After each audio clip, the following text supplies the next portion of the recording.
উহুদের যুদ্ধের প্রস্তুতি শুরু হয়ে গেল।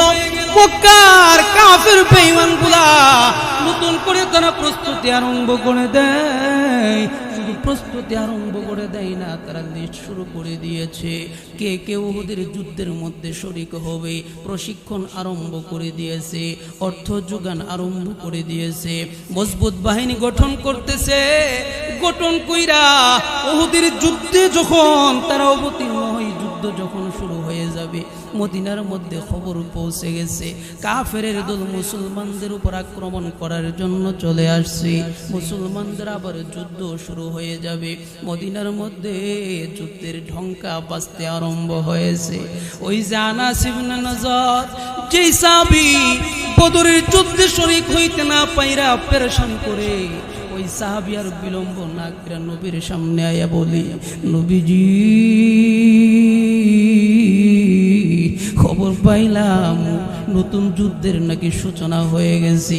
নবী ডাক দিয়ে বলে, আনাস আমিও তো খবর পাইলাম উহুদের মধ্যে নাকি তারা অবস্থান করতেছে, তাদের বিরুদ্ধে আমাদের যুদ্ধ ছাড়া কোনো উপায় নাই, নতুন জিহাদ শুরু হয়ে যাবে। এবার আল্লাহর নবী বেলালরে ডাক দিয়ে বলে, বেলাল যুদ্ধের ডঙ্কা বাজাইয়া মিনারের উপর ঘোষণা করে দাও, হাইয়া আলাল জিহাদ, হাইয়া আলাল জিহাদ। হযরত বেলাল ঘোষণা করে দিল। আনাস ইবনে নদর নবীর সামনে দাঁড়ায় বলে, এ মায়ের নবী, বদরের যুদ্ধের লিস্টে আমার কোনো নাম নাই। এখন যেই যুদ্ধ শুরু হয়েছে, আমি মসজিদের ভিতরে আছি, তালিকাটা এই মুহূর্তে শুরু করেন। এই তালিকার 1 নম্বরে আমার নামটা লেখেন। এই উহুদের যুদ্ধের 1 নম্বর তালিকায় আনাস ইবনে নজরের নামটা উঠায়া নেন। আমার নবী আনাস ইবনে নজরের নামটা উঠায়া নিল। এবার আনাস ইবনে নজর চোখের পানি ছাড়ে আর নবীর ডাক দিয়ে বলে, নবী গো, ওই দিন একটা দোয়া চাইছি, আল্লাহ তাআলা যেন এক যুদ্ধের মধ্যে আমাকে শরীক করে। এই দোয়া আল্লাহ কবুল করছে, নতুন যুদ্ধের সূচনা হয়ে গেছে। আজকে আর একটা দোয়া চাই, নবী আপনার মাথায় হাত রেখে দোয়া করে দেন না আমারে। ও নবী, আল্লাহ যেন আমারে ওই ময়দানের মধ্যে শাহাদাতের পেয়ালা দিয়া দেয়। আনাস ইবনে নজর আমার নবীর সামনে বলে, নবী, ও মায়ের নবী, প্রথম দোয়া যখন আল্লাহ কবুল করছে, এখন এই দোয়া আল্লাহ কবুল করবে গো। আপনি আমার জন্য এই দোয়াটা করে দেন না। আনাস ইবনে নজরকে আল্লাহর নবী বলে, ও আনাস, আজকেও তোমাকে আমি সেই নসিহতই করব যেই নসিহত তোমাকে আমি ইতিপূর্বে করেছিলাম। তুমি দিল থেকে যদি তামান্না করো, আমার আল্লাহ তাআলা তোমার দিলের ডাক অবশ্যই কবুল করবেন। উহুদের যুদ্ধ শুরু হয়ে যাবে। মুসলমানদের তালিকা কমপ্লিট হয়ে গেছে। সকল মুসলমানরা উহুদের প্রান্তরে চলে গেছে। উহুদের প্রান্তরে যাইয়া মুসলমানদের কাফেলা সেই জায়গায় যুদ্ধ শুরু হয়ে যাবে। নবী মুহাম্মদুর রাসূলুল্লাহ সাল্লাল্লাহু আলাইহি ওয়াসাল্লামকে মুসলমান বাহিনীর মধ্যে 2টা ভাগ করে দিলেন। সকল বাহিনী 1 ভাগ সামনে থাকবে আর 50 জনের ছোট্ট একটা ভাগ পিছনে অবস্থান করবে। কারণ মুসলমানরা যেই জায়গায় অবস্থান করছে, ঠিক তাদের পিছনে পাহাড় বেষ্টিত একটা এলাকা, পিছন দিক দিয়ে আক্রমণ করার কোনো সুযোগ নাই। কিন্তু 2টা পাহাড়ের মাঝখানে সরু একটা রাস্তা, চেপা একটা রাস্তা। যদি সামনের দিক দিয়ে বেঈমানদের সঙ্গে যুদ্ধ করি, তাহলে পিছনের দিক দিয়ে এই রাস্তা দিয়ে আক্রমণ করলে মুসলমানদের পরাজয় ছাড়া আর কোনো উপায় নাই। এবার নবী আমার ডাক দিয়ে বলে, 50 জনের একটা লিস্ট করলাম। এই 50 জন তোমাদের দায়িত্ব হইল 2 পাহাড়ের মাঝখানে সরু রাস্তাটার মধ্যে থাকবা। যুদ্ধে যেমনই হোক না কেন তোমরা এখানেই থাকতে হবে। কারণ যখন বেঈমান কাফেররা আমাদের সাথে পরাজয় বরণ করবে, পালায়ন করবে, তখন তারা পিছন দিক দিয়ে আক্রমণ করে মুসলমানদেরকে দমায়া দেওয়ার চেষ্টা করবে। পিছন দিক দিয়ে আক্রমণ করলে মুসলমানদের আর অস্তিত্ব থাকবে না।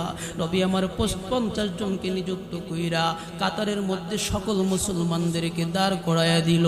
বেঈমান কাফেররা সামনে দাঁড়াইছে, মুসলমানরাই পাহাড়ের সামনে মুখামুখি যুদ্ধ শুরু হয়ে যাবে। এমন সময় 2 বাহিনীর মধ্যে যখন যুদ্ধ শুরু হয়ে গেল, মুসলমানরা আল্লাহু আকবার তাকবীরের ধ্বনি দিল। মুসলমানদের যুদ্ধের হাতিয়ার কখনো তরবারি ছিল না, মুসলমান কখনো শক্তির জোরে যুদ্ধ করে নাই, মুসলমান কখনো পাওয়ার দিয়ে যুদ্ধ করে নাই, মুসলমান কখনো তাদের বাহাদুরি শরীরের শক্তি দিয়া করে নাই। মুসলমান সর্বদাই তাদের ক্ষমতা আল্লাহর উপর তাওয়াক্কুল আর ঈমানি শক্তি দিয়া করেছে।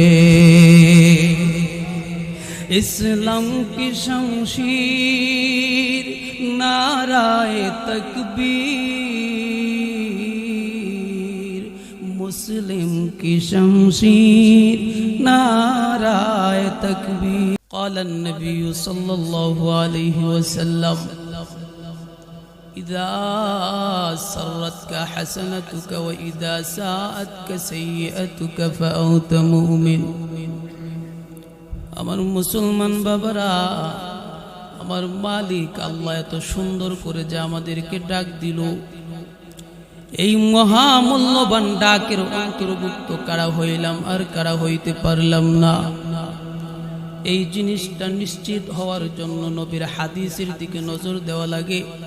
নবী ডাইকা কয়, তোমার দিলের মধ্যে সংশয় আছে, তুমি এই ডাকের অন্তর্ভুক্ত কিনা সংশয় দূর করে দেয়। ইযা সাররাতকা হাসানাতুকা বান্দা, দুনিয়ার জমিনের মধ্যে তুমি যখন নিজের মধ্যে দুইটা গুণ তালাশ কইরা পাইবা, বুঝবা তুমি এই ডাকের ভিতরে শামিল।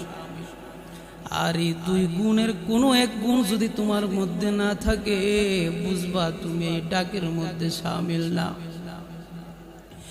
আল্লাহর নবী বলে, এক নম্বর গুণ ইযা সাররাতকা হাসানাতুক, এ বান্দা তুমি যখন ফজরের সময় কষ্ট কইরা মসজিদের মধ্যে গিয়ে নামাজ আদায় করলা, মসজিদে গিয়া নামাজ পড়ার পরে তোমার দিলের মধ্যে যদি এমন হয়, আয় হায় 2 রাকাত নামাজ পড়া বান্দা এবার সেজদার মধ্যে পড়া চিৎকার আরম্ভ করে দিছে, বান্দা আল্লাহর ডাইকে ডাইকে বলে, মালিক রে, ও মালিক, তুমি দয়া কইরা আমারে বানাইলা, কিন্তু তোমার এই মায়ার প্রতিদান আমি দিতে পারলাম না, আমি অন্যায় করছি আল্লাহ।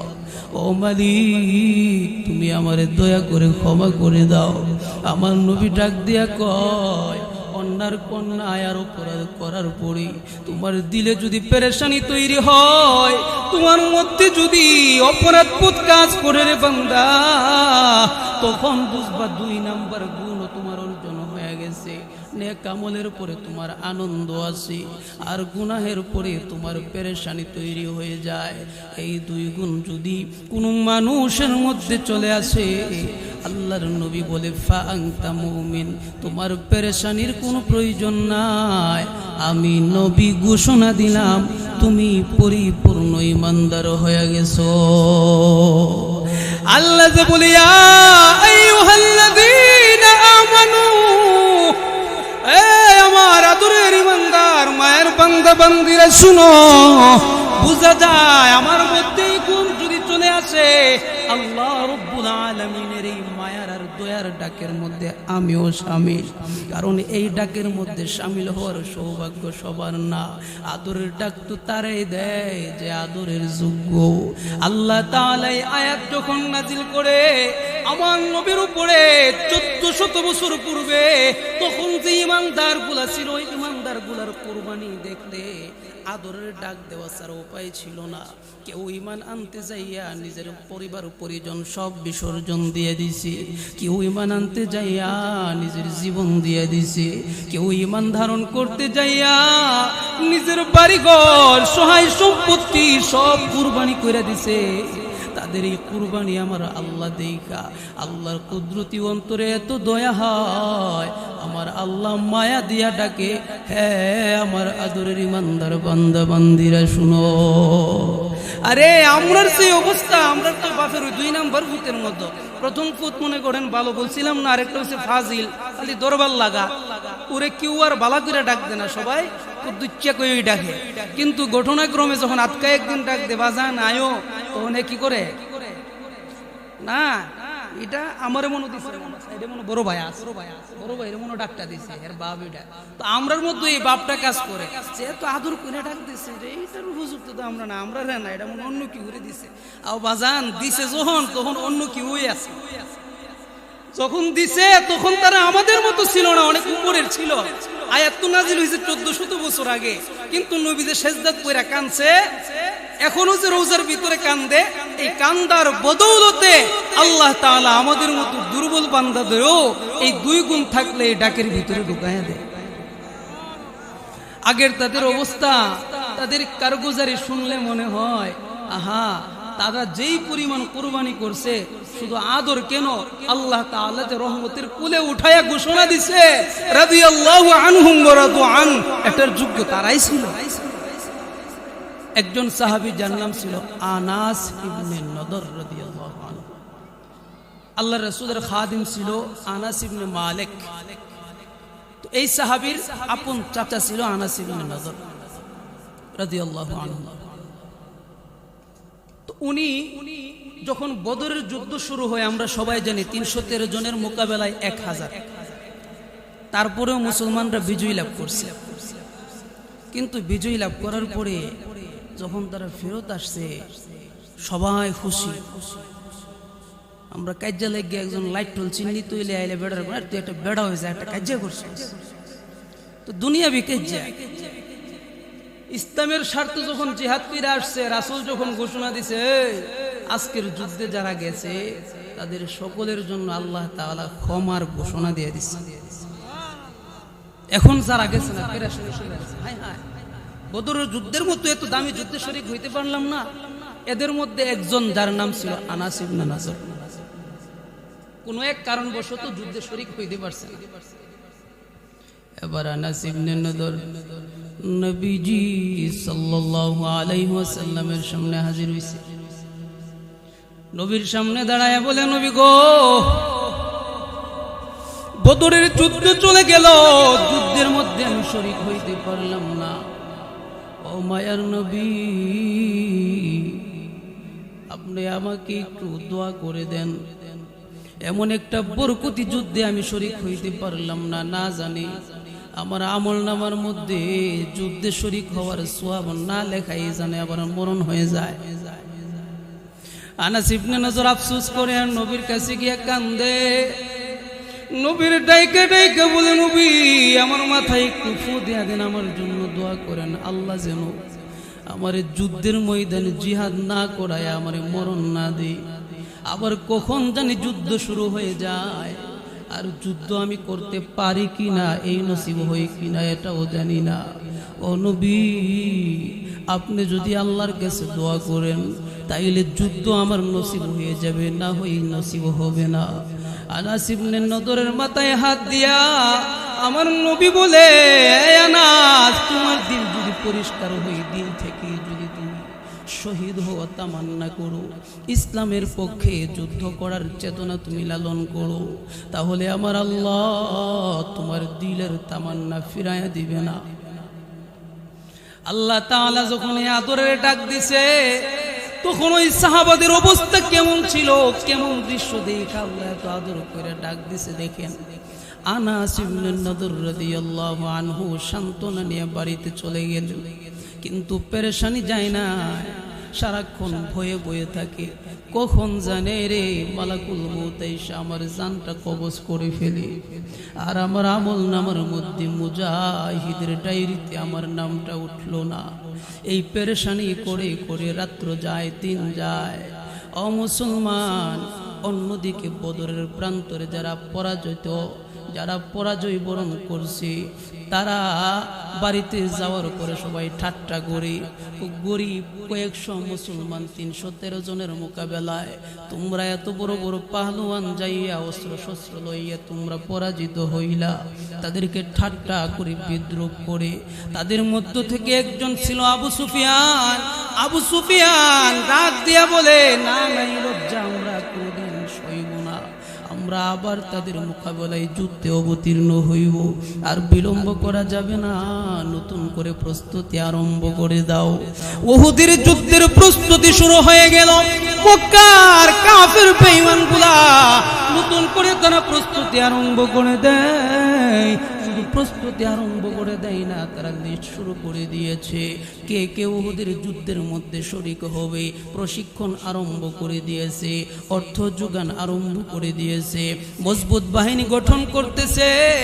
গঠন কইরা উহুদের যুদ্ধে যখন তারা অবতীর্ণ হয়, যুদ্ধ যখন শুরু হয়ে যাবে, মদিনার মধ্যে খবর পৌঁছে গেছে কাফের দল মুসলমানদের উপর আক্রমণ করার জন্য চলে আসছে। মুসলমানদের আবার যুদ্ধ শুরু হয়ে যাবে।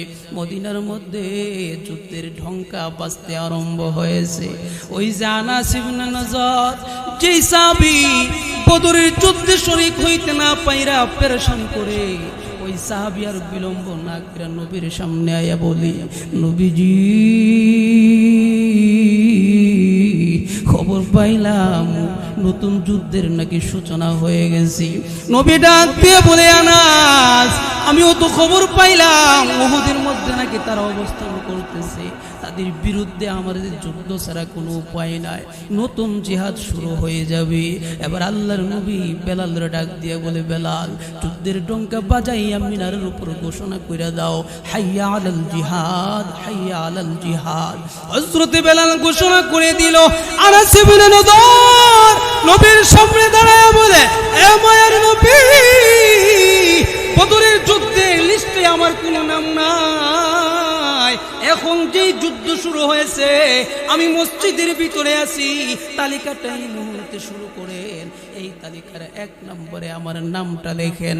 এই উহুদের যুদ্ধের 1 নম্বরের তালিকায় আনাস ইবনে নজরের নামটা উঠায়া নেন। আমার নবী আনাস ইবনে নজরের নামটা উঠায়া নিল। এবার আনাস ইবনে নজর চোখের পানি ছাড়ে আর নবীর ডাক দিয়ে বলে, নবী গো, ওই দিন একটা দোয়া চাইছি, আল্লাহ তাআলা যেন এক যুদ্ধের মধ্যে আমাকে শরীক করে। এই দোয়া আল্লাহ কবুল করছে, নতুন যুদ্ধের সূচনা হয়ে গেছে। আজকে আর একটা দোয়া চাই, নবী আপনার মাথায় হাত রেখে দোয়া করে দেন না আমারে। ও নবী, আল্লাহ যেন আমারে ওই ময়দানের মধ্যে শাহাদাতের পেয়ালা দিয়া দেয়। আনাস ইবনে নজর আমার নবীর সামনে বলে, নবী, ও মায়ের নবী, প্রথম দোয়া যখন আল্লাহ কবুল করছে, এখন এই দোয়া আল্লাহ কবুল করবে গো। আপনি আমার জন্য এই দোয়াটা করে দেন না। আনাস ইবনে নজরকে আল্লাহর নবী বলে, ও আনাস, আজকেও তোমাকে আমি সেই নসিহতটাই করব যেই নসিহত তোমাকে আমি ইতিপূর্বে করেছিলাম। তুমি দিল থেকে যদি তামান্না করো, আমার আল্লাহ তাআলা তোমার দিলের ডাক অবশ্যই কবুল করবেন। উহুদের যুদ্ধ শুরু হয়ে যাবে। মুসলমানদের তালিকা কমপ্লিট হয়ে গেছে। সকল মুসলমানরা উহুদের প্রান্তরে চলে গেছে। উহুদের প্রান্তরে যাইয়া মুসলমানদের কাফেলা সেই জায়গায় যুদ্ধ শুরু হয়ে যাবে। নবী মুহাম্মদুর রাসূলুল্লাহ সাল্লাল্লাহু আলাইহি ওয়াসাল্লামকে মুসলমান বাহিনীর মধ্যে 2টা ভাগ করে দিলেন। সকল বাহিনী 1 ভাগ সামনে থাকবে আর 50 জনের ছোট্ট একটা ভাগ পিছনে অবস্থান করবে। কারণ মুসলমানরা যেই জায়গায় অবস্থান করছে, ঠিক তাদের পিছনে পাহাড় বেষ্টিত একটা এলাকা, পিছন দিক দিয়ে আক্রমণ করার কোনো সুযোগ নাই। কিন্তু 2টা পাহাড়ের মাঝখানে সরু একটা রাস্তা, চিপা একটা রাস্তা। যদি সামনের দিক দিয়ে বেঈমানদের সঙ্গে যুদ্ধ করি, তাহলে পিছনের দিক দিয়ে এই রাস্তা দিয়ে আক্রমণ করলে মুসলমানদের পরাজয় ছাড়া আর কোনো উপায় নাই। এবার নবী আমার ডাক দিয়ে বলে, 50 জনের একটা লিস্ট করলাম। এই 50 জন তোমাদের দায়িত্ব হইল 2 পাহাড়ের মাঝখানে সরু রাস্তাটার মধ্যে থাকবা। যুদ্ধে যেমনই হোক না কেন তোমরা এখানেই থাকতে হবে। কারণ যখন বেঈমান কাফেররা আমাদের সাথে পরাজয় বরণ করবে, পালায়ন করবে, তখন তারা পিছন দিক দিয়ে আক্রমণ করে মুসলমানদেরকে দমায়া দেওয়ার চেষ্টা করবে। পিছন দিক দিয়ে আক্রমণ করলে মুসলমানদের আর অস্তিত্ব থাকবে না। নবী আমার 50 জনকে নিযুক্ত কইরা কাতারের মধ্যে সকল মুসলমানদেরকে দাঁড় করাইয়া দিল। বেঈমান কাফেররা সামনে দাঁড়াইছে, মুসলমানরাই পাহাড়ের সামনে মুখামুখি যুদ্ধ শুরু হয়ে যাবে। এমন সময় 2 বাহিনীর মধ্যে যখন যুদ্ধ শুরু হয়ে গেল, মুসলমানরা আল্লাহু আকবার তাকবীরের ধ্বনি দিল।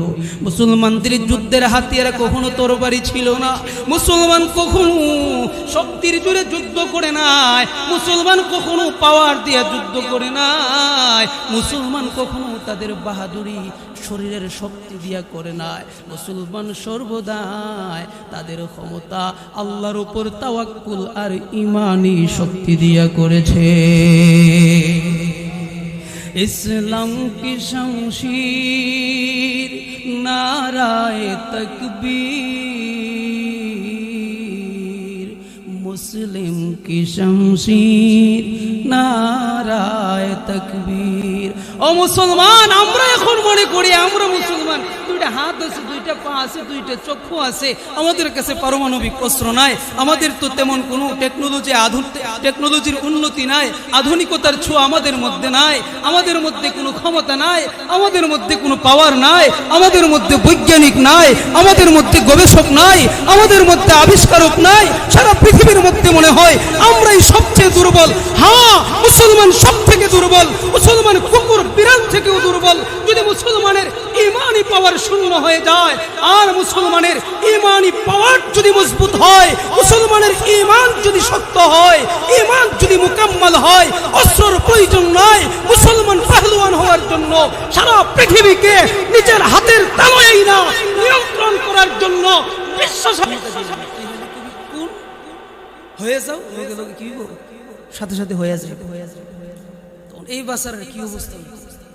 প্রথম দিন বাড়িতে গিয়া লইলে কোন গড়টা বদলায় পাঁচতলা হয়ে যাও, বাস পাঁচতলা হয়ে গেছে। পাঁচতলা গরুর ভিতরে গিয়ে দেখবো মা 20 বছর ধরে বউরে যে গিরস্তি করাইতেছি, সেরার দোয়ার সেরা নাই। অনকে মনে করবেন সুন্দর করবার না, কোন বদলাই যাও গা, গ্যাসের বউটা বদলাই লাইব। বাঙালি তো এমন ফাঁক ফানা, ফাঁক ফাইলে এহজন সে কড়া কইরা করল হইলে জানে দেশের পরিস্থিতি যেটা, যদি কোন কই একটা বদলাইলা আর যাই হোক জাহান্নামের আযাব করার লাগে মরণ লাগতো না, বাচ্চা দেখি ভাইয়া জি এই ডরে আনা করেন। আবার আরেকটা আছে, দোকানের মধ্যে আছে সিকিউরিটি, বিয়ার মধ্যে আছে কাবিন। 2 লাখ টাকা সিকিউরিটি দিয়ে দোকান নিছে, কেন একটা বান্দা, আর বিয়ার মধ্যে আরেকটা বান্দা আছে কি কাবিন, কাবিন মোহর। বাস্তবেই এখন মুসলমান মোহর কিন্তু কি বলে এই শরীয়তের বিধান হিসাবে তারা কিন্তু এটা নির্ধারণ করে না। অধিকাংশ ক্ষেত্রে আপনি খেয়াল করেন, যদিও বিবাহের জন্য মোহর আবশ্যক, মোহর ছাড়া বিবাহ হয় না, কিন্তু আমরা তারা মোহর নির্ধারণ করে সেফটি হিসাবে। ওইটা গিট্টু ফহিরের ফুট বিয়া কইরা যে বৌবাতের অনুষ্ঠানটা করবো, সুদি আইনা 2টা ছাগল আনছে, হের নামে 5 লাখ মোহর দিয়ে দিচ্ছে। এমন কেউ না বর্তমান সমাজে একটা মেয়ের বাপ, যেই বেচারা সারাদিনে 20 বছরের সংগ্রামে ঘরের টিন্ডি বদলাইতে পারছে না, এবারে যে 2 লাখ টাকা দিয়ে সেটা বিয়ার অনুষ্ঠানটা করে, এটা কি আয়ের হয়তো কিস্তি নাই তো সুদি। মুসলমান, যাই হোক, আমার আলোচনার যে তরতিবটা ছিল, আল্লাহ তাআলা এত গরীব না, ওই 5000 বাহিনী এখনো পৃথিবীর মধ্যে দিয়ে রাখছে, কিয়ামত পর্যন্ত তারা পৃথিবীতেই থাকবে। মুসলমান যখনই ঈমানের চার্জ পূর্ণ কইরা ময়দানে অবতীর্ণ হবে, তাদের কোনো অস্ত্র যদি না থাকে, তারপরেও ওই 5000 মুজাহিদ ফেরেশতা দিয়া তাদেরকে আল্লাহ তাআলা বেঈমানের উপর বিজয় দিয়ে দিবে। মনে হইতাছে খিচুড়িটা খাওয়ায়া বইলে ভালো আছে কিনা, খিচুড়ি না বিরিয়ানিও খাওয়ায়া বইলে মনে ভালো আছে, গলাটা জোর ফাইলে হইলে বেশি একটা জোর পাইতেছে না, কইলটা কেমন কেমন বোর পাইতেছে না। সামনে থেকে আইলে জানাই আমি কর্তৃপক্ষরে যে আমি বইবার আগে আমি তো ছোট মানুষ, ওয়াজ টোয়াজ বালা করতারি না, যদি খাওয়াটা হয় বই তাহলে মনে আওয়াজটা ভালো হইব, আর যদি বাইতে কিছু খায়া আয়াত হেন তাহলে একটু জোরে বলি সুবহানাল্লাহ। খাইছেন তবে খিচুড়ির ফাঁকরাই খাইছেন, বোঝা গেছে। আচ্ছা, যাই হোক, আলোচনা করতেছিলাম আল্লাহ রাসূল সাল্লাল্লাহু আলাইহি ওয়াসাল্লাম দোয়া করেন, আল্লাহ মুজাহিদ সাহাবী ফেরেশতা পাঠায়া দিছে, বিজয় এসে গেছে। আল্লাহ রাসূল যখন বাইরে হয়ে দোয়া করে, প্রথম বৈশা দোয়া করে, বৈশা দোয়া করতে করতে দাঁড়ায় গেছে, দাঁড়ায় দোয়া করতে করতে টিলার উপর দাঁড়ায়া মোরা আলগি দিয়া বুড়ো আঙ্গুল, পায়ের বুড়ো আঙ্গুলের উপর দাঁড়ায় উপরের দিকে এমন ভাবে রাসূল কাঁদতেছে, হাদিসের মধ্যে লেখে রাসূলের বগলের নিচটা পর্যন্ত দেখে গেছে, এমন ভাবে রাসূল হাত উঠে আল্লাহর কাছে কাঁদতেছিল। আল্লাহ তাআলা বিজয় দিয়েছে। তো উহুদের যুদ্ধের মধ্যে যখন মুসলমানদের এমন পরিস্থিতি হইল, মুসলমানরা তো বীরের জাতি, তাকবীর দিয়া যখন সামনে বাড়ছে, এক ধাক্কায় বেঈমান কাফের যত শক্তি নিয়ে আসছিল, বদরের প্রতিশোধ নিব, উহুদে আসছে, বদরের প্রতিশোধ কি নিব, একবারে জুতা স্যান্ডেল লাড়ি বেন্দা সব ফালায়া, জান বাঁচা বাবা, আপকা জান বাঁচা, চাচা নিজ জান বাঁচা, দূরতে আছে চাচা জান বাঁচানোর জন্য, পিছন দিক দিয়ে মুসলমানরা দৌড়ায়, এক ধাক্কায় বেঈমান কাফেররা সব পালাইতেছে। যখন মুসলমানরা দৌড়াইতেছে আর তারা পালাইতেছে, এ সময় খুব একটা মজা লাগে না? কাজ্জার মধ্যে কুত্তা যখন কাজ্জা লাগে দেখবেন, যখন একটা দূর মারে এরপরে আর একটা যে দূর শুরু করে, এটার মজা হয় আলাদা, মানে হারাই লাইছে উবুই আলাদা। যে বেড়া সামনে ডোরে কলজার মানে সিফালে দূরতেছে, হেবাটা না বুঝলো সাজা যায় কি পরিমাণ, কিন্তু জিততে যে বেড়া দৌড়া হেবাটার মজাটা কইলাম বেশি। তখন কাফের যখন বাগে আর মুসলমান যখন দৌড়া, মজা কি ওই যে পিছে 50 জন দিয়েছেন, আল্লাহ রাসূল বলেছে সাবধান, পিছন দিয়ে কিন্তু আক্রমণ হইতে পারে, তোমরা লইরো টইরো না। কিন্তু মজা লাগতেছে এই দৌড়ানির যে কি মজা, তারাও লো দৌড়ানি দেয়, 50 জন দূরটা দৌড়ানি তো আছে, পিছনের রাস্তা খালি হয়ে গেছে। আমার মুসলমান বাবারা, যখন পিছনের রাস্তা খালি হয়ে যায়, বেঈমান কাফেরদের মধ্যে আবু সুফিয়ান ছিল সবথেকে চালাক এবং জ্ঞানী একজন যোদ্ধা। সে লক্ষ্য করলো পিছনের রাস্তাটা খালি হয়ে গেছে, পালায়ন করলো তো কিন্তু বাড়িতে চলে যায় না। অনেক দূর যাওয়ার পরে সে সিদ্ধান্ত নিল যে আমরা আরেকটা সুস্থ সবল ছোট বাহিনী নিয়ে পিছন দিক দিয়ে আক্রমণ করব। মুসলমানরা হাতের তরবারি ফালাইয়া দিছে, ঢাল তরবারি ফালাইয়া গনিমত পুরানোর মধ্যে তারা বত্ত হয়ে গেছে। যুদ্ধের মধ্যে গনিমতের সিস্টেম ছিল, ওই গনিমত সংগ্রহ কইরা কইরা জমা করে আর আবু সুফিয়ান আরেক বাহিনী নিয়ে পিছন দিক দিয়ে আক্রমণ কইরা মুসলমানদেরকে নির্যাতন করা শুরু করে দিছে, মুসলমানদেরকে কুচুকাটা করতে আরম্ভ করছে। আমার মুসলমান বাবা, শুধুমাত্র মুসলমানদেরকে আঘাত করে এমন না, আমার নবী বিশ্ব নবী রহমাতুল লিল আলামিনকে আঘাত করেছে। আমার নবীর মাথা দিয়ে রক্ত ঝরে, আমার নবীর দাঁত শহীদ করে দিয়েছে, নবী বেহুশ হয়ে পড়ে গেছে। ওই কাফের বেঈমানগুলা পিছন দিক দিয়ে আক্রমণ করে মুসলমানকেও পালানোর চেষ্টা করে, জান বাঁচানোর সুযোগ তালাশ করে, কেউ পাহাড়ের উপর ওঠার জন্য চেষ্টা করি। এমন সময় ওই যে আনাস ইবনে নজর রাদিয়াল্লাহু আনহু, সে তো দোয়া চাইছিল, নবী গো আমার মাথায় হাত রেখে দোয়া করেন, আল্লাহ যেন আমার শহীদের মরণ দে। আনাস ইবনে নজর আর বিলম্ব করে নাই, বুঝতে পারছে এইটাই মনে আমার দোয়া কবুল হয়ে গেছে, শহীদ হওয়ার সুযোগ এসে পড়ছে। আনাস ইবনে নজর রাদিয়াল্লাহু আনহু এবার বেঈমান কাফেররা ঘোড়া দিয়ে আসে আর তিনি পায়ে হাইটা তাদের দিকে আক্রমণের জন্য যায়।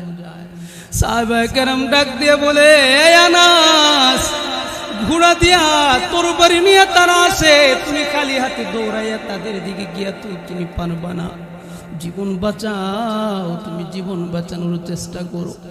আনাস ইবনে নজর বলে, না না, আমার জীবন বাঁচানোর চেষ্টা আমি কেমনে করব বলো না, ওই যে সামনে উহুদ পাহাড়, উহুদ পাহাড়ের দিক থেকে তো জান্নাতের গ্রান আমার নাকি আসতেছে। আনাস ইবনে নজর জান্নাতের গ্রান পাইয়া আর বিলম্ব করে নাই, ওই যে দূর মারছে কাফের বেঈমানদের বেষ্টনীর ভিতরে পড়ে গেছে, যে যেমন পারছে আনাস ইবনে নজর নির্যাতন করছে, আঘাত করছে। আনাস ইবনে নজর এমন ভাবে আঘাতপ্রাপ্ত হয়েছে, তার শরীরটা আর এমন কোনো অঙ্গ নাই যে অঙ্গের মধ্যে কোনো না কোনো আঘাত নাই। হাদিসের কিতাবের মধ্যে লেখে আনাস ইবনে নজরের শরীরটা যেন একবারে চালনির মতো ছিদ্র হয়ে গেছে, এত আঘাত করছে। কেউ তরবারি দিয়ে আঘাত করছে, কেউ বর্ষা দিয়া, কেউ তীর দিয়া, গোটা শরীরটা আনাস ইবনে নজরের ক্ষত বিক্ষত হয়ে গেছে। মুসলমানরা পরাজয় বরণ করছে। আমার মুসলমান বাবা, আনাস ইবনে নজর শহীদ হয়ে গেল। আমার নবী ব্যথা বড় ধরনের আক্রান্ত হইল। তারপরেও নবীর গান ফিরার পরে একটু উঠে দাঁড়াইয়া নবী সাহাবীদেরকে ডাইকা ডাইকা বলি, আর এই যুদ্ধের মধ্যে আমার কলিজার টুকরা সাহাবীগুলা যে শহীদ হয়ে গেছে, আমার একটু দইরা দইরা বদরের প্রান্তরে নাও না, তাদের চেহারাগুলো আমি একটু দেখতাম। আবার নবী দুই সাহাবীর কাঁধে বর কইরা কোন রকম বদরের প্রান্তরে গেছে। বদরের প্রান্তরে যাইয়া আমার নবী ওই শহীদ সাহাবীদেরকে আনার জন্য নির্দেশ দিল। এক একজন শহীদ সাহাবীর আইনা নবীর কোলে রাখে, নবীর মাথাটা তার মাথায় মোর দিয়া আল্লাহর কাছে দোয়া করে, আল্লাহ তার শহীদ হিসেবে কবুল করো, জান্নাতের ফেরদাউসের জন্য তাকে তুমি কবুল করো। সাহাবী নিয়ে যায়, আরেকজন শহীদ আনে, নবী তার নাম নিয়ে আল্লাহর কাছে দোয়া করি। আরেকজন শহীদ তার সামনে আইলে নবী নাম নিয়ে দোয়া করি। কিন্তু আনাস ইবনে নজরের লাশটা যখন নবীর সামনে আসলো, নবী তো তার চেহারা দেখে চিনে না, তার শরীর ক্ষত বিক্ষত হয়ে গেছে, তার চেহারা বিক্ষিপ্ত বিদীর্ণ হয়ে গেছে, চেহারা দেখা চিনার মতো কোনো পরিবেশ না। এটা কোন সাহাবী? নবী দেখা দেখা কান্দে। আমার নবী সাহাবায়ে কেরামকে ডাক দিয়ে বলি, ও সাহাবায়ে কেরাম, এইটার চেহারা দেখা তো আমি চিনি না। হাত দেখতে যাই, হাতও ক্ষত বিক্ষত হয়ে গেল, পাও ক্ষত বিক্ষত হয়ে গেল, গোটা শরীরটা এমন ভাবে আঘাত করছে যেন একটা চালনির মতো গোটা শরীরটা ছিদ্র ছিদ্র করে ফেলাইছে। নবী আবার কান্দে আর তার চেহারাটার মধ্যে হাত দেয় আর বলে, ও সাহাবায়ে কেরাম, মদিনার মধ্যে একটা খবর দেও না, এমন কে আছে যার পরিবারের কোনো সদস্য এই উহুদের মধ্যে যুদ্ধ করতে আসছিল, এই সদস্য বাড়িতেও ফিরে নাই, শহীদদের মধ্যেও পাওয়া যায় নাই, এমন কে আছে তার ব্যাপারে একটা খবর লাগাও। মদিনার মধ্যে যখন খবর বসলো, আনাস ইবনে নজর রাদিয়াল্লাহু আনহুর বোন আসছে। আনাস ইবনে নজরের বোন রে ডাইকা বলে, এ আনাস ইবনে নজরের বোন, তোমার ভাইয়ের কি সন্ধান পাও নাই? বলে, না নবী, আমার ভাই বাড়ির যায় না। তাইলে দেখো না, যারা শহীদ হয়েছে তাদের মধ্যে কেউ নেই। বলে, না গো নবী, তাদের মধ্যেও আমার ভাইরে দেখি না। এবার আনাস ইবনে নজরের লাশটা, ওই ক্ষত বিক্ষত লাশটা তার বোনের সামনে যখন পেশ করা হইল, তার বোন এই লাশটা দেখা বলে, নবী এটা কেমন ধরনের মরণ, আমি তো কিচ্ছুই বুঝি না, তার চেহারার কোনো অস্তিত্ব নাই, তার শরীরের কোনো অংশের চামড়াই তো আমি খুঁজে পাই না, কেমনে চিনবো এটাকে? নবী গো, এই মানুষটারে তো চিনার মতো কোনো পরিবেশ নাই। নবী আমার ডাক দিয়ে বলে, এ আনাস ইবনে নজরের বোন, তোমার ভাইয়ের ছোট্ট সময় শরীরের মধ্যে কোনো দাগ ছিল নি, যেই দাগটা দিয়ে তুমি তালাশ করতে পারবা, যেই দাগটা দিয়ে তুমি নির্ধারণ করতে পারবা। বলে, নবী গো, আমার ভাইয়ের হাতের মধ্যে একটা জন্ম দাগ ছিল, ওই দাগটা যদি আমি দেখি তাহলে বুঝতে পারবো। বলে, দেখো না তার শরীরের ওই দাগ খুঁজে পাও কিনা। আনাস ইবনে নজরের বোন তারা হাতগুলা তালাশ করে ছিদ্রের ভিতরে একটু নির্ধারণ করে দেখে, আহা, আমার ভাইয়ের হাতে যে একটা ছোট্ট দাগ ছিল, এইটাই তো সেই দাগটা। আনাস ইবনে নজরের বোন চিৎকার দিয়ে বলে, নবী গো, এই যে হাতের দাগ, এইটাই তো আমার ভাইয়ের হাত, এই লাশটাই তো আমার ভাই আনাস ইবনে নজরের লাশ। নবী আমার ডাক দিয়ে বলে, আল্লাহ তাআলা তার শহীদ হিসেবে কবুল করছে, তুমি নারাজ হইও না, কষ্ট নিও না।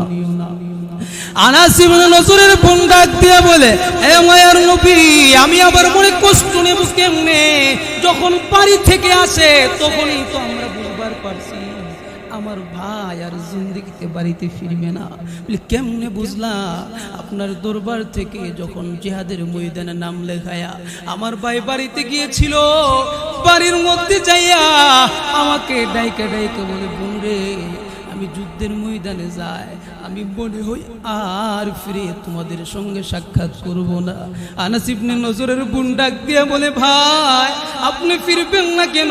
বদরের সময়টি কত সাহাবায়ে কেরাম যুদ্ধের ময়দানে গেল, দুই একজন মাত্র শহীদ হয়েছে, সবাই তো ফেরত আসছে, তাইলে আপনিও ফেরত আসবেন আমি আশা রাখি। আনাস ইবনে নজরের বোন ডাক দিয়ে বলে, না আমি ফেরত আসবো না, আমি জানি, আমি গতকাল রাতের বেলা স্বপ্ন দেখছি। আনাস ইবনে নজর বলে, আমি যে নবীর মুজাহিদের ডায়েরিতে নাম দিলাম, আগের রাতে আমি স্বপ্ন দেখছি আল্লাহর তৈরি জান্নাতুল ফেরদাউসের ভিতরে আমি হাঁটাহাঁটি করতেছি, আল্লাহর তৈরি জান্নাতের ভিতরে আমি হাঁটি, ওই হাঁটাহাঁটি দেখে আমি বুঝলাম জান্নাত মনে হয় আমার টানে, ওই ময়দান থেকে মনে হয় আমি আর ফেরত আসবো না। আনাস ইবনে নজর রাদিয়াল্লাহু আনহুর বোনের এই বক্তব্য শুইনা নবী আসমানের দিকে তাকাইয়া আল্লাহর ডাক দিয়া বলে, মালিক আমার এমন মকবুল সাহাবী তুমি আমারে দান করছো, যে সাহাবী আগের রাতে জান্নাতের সুসংবাদ পাইয়া যায়। আমি নবী হিসেবে ধন্য, এমন সাহাবী আমি পাইলাম। আল্লাহ আনাসের মতো এমন যোগ্য সাহাবী আমাকে দিয়েছো। আমি আনাসের জন্য তোমার কাছে দোয়া করি, আল্লাহ এই আনাসকে তুমি এমন ভাবে কবুল করবা জান্নাতের অন্যান্য শহীদদের মধ্যেও সর্দার বানায়া তারে উঠাইবা। আমার মুসলমান বাবারা, ওই আবার আলোচনা বুঝেন। ইয়া আইয়ুহাল্লাযীনা আমানু, আল্লাহ যে বলছে, হে আমার আদরের ঈমানদার বান্দা বান্দীরা শুনো, এত আদর নিয়ে যে বললো, এখন বলেন তো যে মানুষটা যুদ্ধের ময়দানে যাইয়া নিশ্চিত মরণ যায় না, আগের রাত্রে মরণের সিগন্যাল কিন্তু পাইছে, সকালবেলা যুদ্ধের ময়দানের মধ্যে গিয়ে নাম লেখাইছে। শুধু তাই নয়, অন্য সাহাবায়ে কেরাম যখন পাহাড়ে উপরে ওঠার চেষ্টা করে তখন তিনি পাহাড়ে ওঠার চেষ্টা করে না, তখন তিনি অস্ত্র ছাড়া কাফের বেঈমানদের ভিতরে নিশ্চিত মৃত্যু জানার পরেও ঢুকে। এবার চিন্তা করে তাদের কলবটার ভিতরে ঈমান কেমন ছিল, তাদের কুরবানি কেমন ছিল, তাদের মেহনত কেমন ছিল, দ্বীনের জন্য তাদের মুজাহাদা কেমন ছিল। এমন মুজাহাদাওয়ালা সাহাবীর প্রতি আদরের ডাক না দিয়ে কোনো উপায় আসেনি। এই কারণে আল্লাহ বলে, ইয়া আইয়ুহাল্লাযীনা আমানু, হে আমার আদরের ঈমানদার বান্দা বান্দীরা শুনো। কিন্তু আমাদের সৌভাগ্য, আমাদের কপাল ভালো, বিশ্বনবীর উম্মত হওয়ার কারণে আমরা এত কষ্ট ছাড়াও আল্লাহর এই মায়ার ডাকের ভিতরে ঢুকতে পারি। আল্লাহ এত আদরের ডাক দিয়ে কি বলতে চায়? আমার আল্লাহ বলে, ইয়া আইয়ুহাল্লাযীনা আমানু ইত্তাকুল্লাহ, বান্দা তো আমার আদরের বান্দা, মায়ের বান্দা, তোমারে নাজাতের জন্য, মুক্তির জন্য, জান্নাতের মালিক হওয়ার জন্য আর জাহান্নাম থেকে বাঁচার জন্য আমি আল্লাহ তোমারে একটা পথ বাতায়া দেই। এই পথটা যদি তুমি অনুসরণ করতে পারো, এই গুণ যদি তুমি অর্জন করতে পারো, তাহলে তুমি জাহান্নাম থেকে বাঁচবা, জান্নাতে যাইবা। তার আগে আমরা বুঝে নেই, প্রত্যেকটা মানুষ জান্নাতে যাবে। জান্নাতে যাওয়ার স্বপ্ন লালন করা প্রত্যেকের উপর ফরজ। কেউ জাহান্নামের স্বপ্ন লালন করবে জায়েজ আছে না? সবাই জান্নাতে যাওয়ার জন্য স্বপ্ন লালন করবে। এখন জান্নাতে যাইতে কি লাগবে? জান্নাতে যাইতে আল্লাহর ওলি হওয়া লাগবে। তাইলে আল্লাহর ওলি হওয়াও ফরজ। আমরা তো মনে করি ওলি হওয়া পীর দরবেশ যারা গাউস কুতুব তারার কাম না, সবাই ওলি হওয়া বাধ্যতামূলক। আল্লাহর ওলি ছাড়া, আল্লাহর প্রিয় ছাড়া কেউ জান্নাতে যাবে? তো জান্নাতে যাওয়ার জন্য ওলি হওয়া জরুরি। তাহলে ওলি হবো কেমনে? আল্লাহকে তোমাদেরকে জাহান্নাম থেকে বাঁচায়া আমি জান্নাতে নিতে চাই, ওলি হওয়ার ফর্মুলা বাতাই দেই। তোমরা তো অনেক আদরের, আদর করে করে ডাইকে বলি, শোনো ও আমার আদরের বান্দারা, শোনো তোমরা জান্নাতে কেমনে হইবা? আল্লাহ কো ইত্তাকুল্লাহ, তাকওয়া ওয়ালা হও, মুত্তাকি হও, আল্লাহর ওলি হও, তবেই তোমরা জান্নাতে চলে যাবে। এখন আবার তাকওয়া কি জিনিস, মুত্তাকি আবার কি জিনিস? মুত্তাকি হইল এমন জিনিস যেটা আমরা শরবত খাই না, শরবত কি ফানির নাম না চিনির নাম না ট্যাঙ্কের নাম? শরবত কার নাম? কোন দিন? চালাক মানুষ আমার কাছাকাছি আছে, সবার আগে গিয়ে লাইছে। মাদ্রাসা পরে বেলা যে ছাত্র আগে উত্তর দেয় ফার্স্টে একটা চকলেট দিই। মানে ওয়াজের মধ্যে তো দোয়া দেওয়া ছাড়া আর কি উপায় নাই, কারণ চকলেট দিলে এ বয়সে চকলেট দিছে হুজুরে, হাইতে হাইতে বুড়ো আছে, নাতি নাত করার মজা আমারে দিছে, আর প্রস্তুতিও নাই। দোয়া করি আল্লাহ তাআলা জান্নাতেও আগে আগে ঢুকাইয়া দেখ। এর আগে আগে গেলে আমরা পিছে থাকতাম না, আমরা ইনশাল্লাহ তাহুম তো সাথে সাথে তাহুম ইনশাল্লাহ। এদিন তো আমি কম আল্লাহ আমার শ্রোতা তুমি বেহেশতে দিছো, গুনাহ টুনা করছি, ইলা রুসিলে আমারে দিলাম। যাই হোক তাহলে আল্লাহ তাআলা বলে ইত্তাকুল্লাহ, বান্দা তুমি মুত্তাকি হও। মুত্তাকি কি জিনিস? শরবত যেমন চিনিয়ে ফানিয়ে ট্যাঙ্কি লিম্বু সব মিললা ওই শরবত, ও মুত্তাকি ভয়ের নামও না মহাব্বতের নামও না, দুইটা জিনিস মিললা যেটা ওইটার নাম হচ্ছে তাকওয়া। ভয় আর মহাব্বত। যেমন মনে করেন একটা ছেলে অপরাধ করলে প্রথম বাপের হাতে ধরা দেয় না, ধরাকে দিয়া মার হাত, ও জানে মা যেমন শাসন করবো আবার মনে একটু মায়াও আছে, মায়ের দিলে আতফাও ভাঙতো না। মা কোনো সময় এমন ইতিহাস নাই জিদ্দে কুলে দ্রিমটা এটা ফালায় ফারা মারছে, কিন্তু বাপের এমন রেকর্ড আছে জিদ্দের ঠেলা হাত ধরে যারা দিছে জোড়া ধরে গেছে, কামটাম করে গরো আইছে জ্বালাইতেছে পুত্রা, তখন দুই হাত ধরতো না, এক হাত ধরে জোড়া ধরে গেছে। এমন রেকর্ড বাপের আছে, কিন্তু মার কিন্তু এমন রেকর্ড নাই। মার ভিতরে কি কো মারে ভয় করে, কিন্তু সাথে মহাব্বত আছে না? এইটারে কো মহাব্বত মিশ্রিত বই। এটারে কি কো? মহাব্বত মিশ্রিত বই। কো এ বান্দা আল্লাহরে বই কই রকো, কেমন সাপের যে বই পাও না, ভাগের যে বই পাও না, আল্লাহরে যে বই করবো ওই বইটার নাম হচ্ছে তাকওয়া, মহাব্বত মিশ্রিত বই। রব্বুল আলামিন বলে ইয়া আইয়ুহাল্লাযীনা আমানুত্তাকুল্লাহ, হে আমার আদরের বান্দা বান্দীরা মুত্তাকি হও, তাকওয়াওয়ালা হও। এবার বান্দা আবার বলে আল্লাহ তাকওয়া কি জিনিস? কইলে মহাব্বত মিশ্রিত বইয়ের নাম। ও তাকওয়া অর্জন হইলে কি হবে? ও যেই দিলের মধ্যে তাকওয়া আছে ওই বান্দা গুনাহ করবে, অপরাধ করবে, মানুষ হিসাবে ভুল হবে, কিন্তু ভুল হওয়ার পরে সঙ্গে সঙ্গে বান্দা আবার তওবা করবে। অনেকে আবার আল্লাহর বয়ে কুস্তা করুন যাইত না, আল্লাহ মানুষ বানাইছে, গুনাহ করার ক্ষমতা দিছে, না করলেও কিছু না কিছু ওইব। আউয়ালুন নাস আউয়ালু নাসিন, সর্বপ্রথম মানুষ আল্লাহ যারে বানায় জান্নাতে দিছে, আউয়ালু নাসিন প্রথম ভুলটা আল্লাহ তারে দিয়েই করাইছে, বুঝাইয়া দিছে যে মানুষ দুনিয়ায় জীব ভুল হইব, গুনাহ হইব, কিন্তু গুনাহ হইলে কি? মুত্তাকির গুণ কি? গুনাহ হওয়ার সাথে সাথে মুত্তাকি আদম যেমন 100 বছর কানতে কানতে কানতে কানতে একবারে আর কোনো কাজই নাই, শুধু তওবা করে আর কান্দে। মুত্তাকি যারা তারাও গুনাহ হয়ে গেলে কানতে থাকবে, তারা অনুশোচনা করবে, তারা ভুল থেকে ফেরত আসার চেষ্টা করবে। আল্লাহর একটু বুজুর্গ ছিল, যার নাম ছিল রশিদ আহমদ গাঙ্গুহি, আমরা অনেকের নামটা জানি। গাঙ্গুহি রহমতুল্লাহি আলাইহি প্রসিদ্ধ একজন বড় পীর। গাঙ্গুহি রহমতুল্লাহি আলাইহির সামনে এক পুলিশ অফিসার গেছে মুরিদ হইবার লিগা। কেডা গেছে? পুলিশ অফিসার তো খালি দান খয়রাত করে না, কি মাঝে মধ্যে দান খয়রাত জোরে নেয়। এ নেওয়াটার নাম কিতা? ঘুষ। নেওয়াটার নাম কিতা? ঘুষ। তখন পুলিশ অফিসার যখন গাঙ্গুহি রহমতুল্লাহির কাছে গেছে মুরিদ হওয়ার লিগা, আগে কি করছো? পুলিশের চাকরি করছি। কখনে অবসরে ভাড়া দিছে, অবসরে ভাড়া দিলে ওখানে কি চাও? আপনার কাছে মুরিদ হইতাম, শেষ বয়সে আল্লাহর ওলি হইয়া কি করতাম? বেহেশতে যাইতাম গা। আচ্ছা গোষ্ঠ সাইসলামি পেশাবে কি জিঘা? আরে জন্টেশের রুগী ডাক্তারের কাছে গেলে চোখ দিকে তো বুঝে জন্টেশ লয়ে আইছে। আল্লাহর ওলিরা তো নফসের ডাক্তার না, কলবের ডাক্তার। তো গাঙ্গুহি রহমতুল্লাহি আধ্যাত্মিক চোখ বলা মানুষ গেছে পরে বুঝলে তো জন্টেশের রুগী চোখ দিকেই বলছে, পুলিশের চাকরি করে আইছে, গুসটুস খাইছো। হুজুর যে পরিস্থিতি সবাই খাইছে, বাগে তো আয়া পরে না খাইও পাই নাই, তো খাইছো। তো কত খাইছো? হুজুর আমি বহুত আকাম কুকাম করলো, আমার আবার একটা সতর্কতা আছেন, যেহানতে যত খাইছি আবার ভিক্ষা রাখছি। আচ্ছা এটা বালাগাম করছো। এখন তুমি যে লিখা রাখছো ফেরত না দিলে তো মুরিদ করতাম না। ফির কারে ঘুমিয়া দেখেন গাঙ্গের মতো লেলে কি কো বান্দার হক তুমি পুরানা করে আমার কাছে মরি দিয়ে তুমি বেহেশতে যাইবা গা। আমি না তসবি দিলাম, তসবি পড়লা, নামাজ পড়লা, রোজা রাখলা, সেজদা করলা, সব করলা, সওয়াবের পাহাড় লয়ে হাসরের দিন উঠলা, তুমি বেহেশত রোজ মনে করো সব কোনাচ্ছে একটা দূর মারছো ডাইরেক্ট বেহেশতে যাইবা গা। দেখবা কয়েকটা রাগ কাইল্লা সারা জীবন গুনাহ করছে, সরি জীবন কইরা তোমারে গোয়েন্দার মতন বিচার দাসে।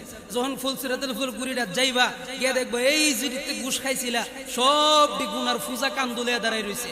আয় হেরে দিকে কইবা আল্লাহ আসরের দিন ইনসাফ হওয়ার কথা আছে না? হয় ইনসাফ হইলে, ওই ইনসাফ হইলে ওই 2000 টাকা আমারতে খাইছে, 500 টাকা আমারতে খাইছে, 300 টাকা আমারতে খাইছে, এই গোষ্ঠী হে 20 বছরে খাইয়া কোন দিয়ে ফাতেরে ব্যস্ত জায়গা কততে ঘুষ খাইছে। হ্যাঁ ঘুষ খাইলে কেউ আল্লাহর ওলি গাঙ্গুর মতো মুরিদ সব টপ দিয়ে ব্যস্ত যাবো। একটা কাম করো এর 2000 চাইছিলে এটা ফেরত দিলাও। ওমা আল্লাহ হনে টাকা পাবো কই? মরার পরে দি কাইতনটা শুদ্ধ কাইটটা সাবানটা দইয়া পরিষ্কার করে সাদা কাবুদা ফেজদা ঠোয়াদা ফালায়া তো লাত্তি দে গেছে গা। তখন টেয়া পামু কইতে টেহা নাই বেটার হুশি কর। হুশি আবার কেমনে? হুশি রানো তো আরেক ঘটনার জায়গা যাইতাম না, সময় বেড়াইতো না, আলোচনা সরিয়া জায়গা থাক। তো বেটার হুশি করো। তো হুশি করলে কেমনে করবা? আল্লাহ কিরে তুই কি দিয়ে হুশি হইলি? এ তো শেষ বয়সের সব টপ ভালোই করছে, নামাজ কালাম দেলাই তো কই এত 2000 এর বিনিময়ে নিল গা। আরো যে 12-14টা বই রইছে আল্লাহ আমার 500 ও সব দেহে ওই নিছে গা। হন কিতা করতে ও সব না থাকলে না আমার কান তো যে ফুজা দিয়া সিটি দিয়া দাও না 50 আয় নে 50টা দিয়ে দিল। আরেকটা কি রে? হায় কি করবি? দিতে থাক। যত জনতে হাইছ সবার টিহার কান তো কি করলো? জমা দিছে।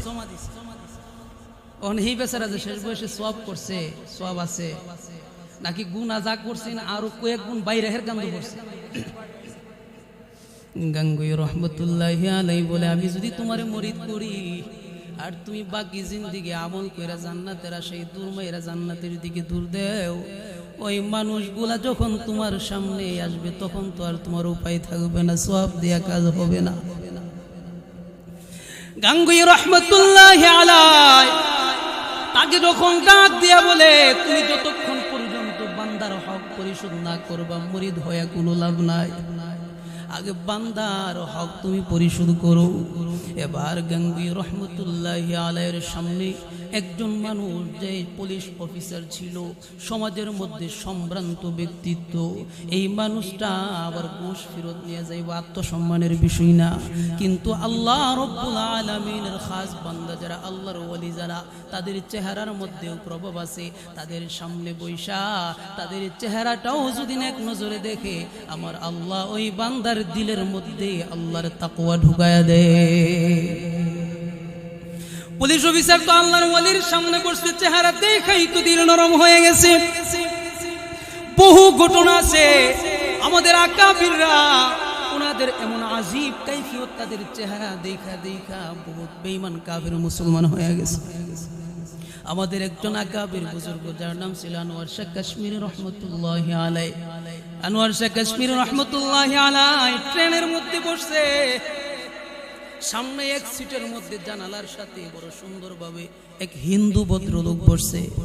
হিন্দু ভদ্রলোক কাশ্মীর রহমতুল্লাহি আলাইহির দিকে থাকা, কাশ্মীর রহমতুল্লাহি আলাইহি তার দিকে থাকা। হুজুর থাকানোর উপরে সাথে সাথে সে চোখ ঘুরায় জানালা দিয়া বাহিরে, আবার হুজুর যখন ঘুরে আবার তার দিকে থাকা, হুজুর যখন আবার হিন্দুর দিকে থাকা তখন সে আবার চোখ ঘুরায় আনে। এইভাবে কিছুক্ষণ যাওয়ার পরে ওই হিন্দু ভদ্রলোক দাঁড়াইয়া ট্রেনের দায়িত্বশীল টিটিকে ডাক দিল। ডাক দিয়া বলে আমাকে আর একটা সিটের ব্যবস্থা করে দাও, এই সিটের মধ্যে আমি বসতে চাই না। এবার ওই টিটি বলে কেন, এখানে কোনো সমস্যা? আপনি তো জানালার সাথে সিট পাইছেন, বড় সুন্দর জায়গা পাইছেন, এখান থেকে সিট চেঞ্জ করার কারণ কি? বলে কোনো কারণ নাই, আমি এখানে বসতে পারবো না, আমার দ্বারা বসা এখানে সম্ভব না। টিটি বলে না না, এই ট্রেনের ভিতরে আর কোনো সিট নেই যেখানে আপনাকে বসতে দেওয়া যাইতে পারি। গাঙ্গুই রহমতুল্লাহি আলাইহি নিজের অবস্থানে বসে আছে, কোনো কথা বলে নাই, কোনো শব্দ নাই, কিচ্ছু বলে না, শুধু বসে আছে, কিন্তু ওই হিন্দু ভদ্রলোক সহ্য করতে পারতেছে না। আরো কিছুক্ষণ বসলো, বসার পরে এক পর্যায়ে লাফ মাইরা দাঁড়াইয়া সিট থেকে ওইটা সাইডে গিয়া টিটিরে বলে, আমারে বাহিরে বিকল্প জায়গা ব্যবস্থা করো, এখানে বসা আর সম্ভব না। হইলে তুমি যদি এখানে বসতে না পারো, তাহলে এখন দেখো গোটা ট্রেন দাঁড়ানোর মতো জায়গাও নাই, মানুষ ভরে গেছে। এখন যদি দাঁড়াইতে হয় তাহলে টয়লেটের ভিতরে গিয়ে কিছুক্ষণ দাঁড়ায়া থাকতে পারো। ওই হিন্দু ভদ্রলোক নিজের টিকিট কাটা সিট পালাইয়া টয়লেটের ভিতরে দাঁড়ায় আছে। ঘন্টার পর ঘন্টা চলে যায়, সে টয়লেটের মধ্যে দাঁড়াইছে। টিটি আশ্চর্য হয়ে গেছে। আশ্চর্য হইয়া ওই টিটি তার কাছে টয়লেটের ভিতরে গিয়ে বলে, ভাই রে, হুজুর কি তোরে কোনো ডিস্টার্ব করছিনি? হুজুর তোরে কি কোনো জ্বালাইছে? তোরে কি কালিমা পড়তে কয় নাকি? হুজুরকে মুসলমান হওয়ার জন্য বলে নাকি? বলে না না, তাইলে এত সুন্দর সিট ফালায় তুই টয়লেটের মধ্যে আইসা বসলি কেন? ওই ব্যক্তি বলে, হুজুর কিচ্ছু বলে নাই, কিন্তু আজীব একটা মানুষ, তার সামনে আমি বসলাম।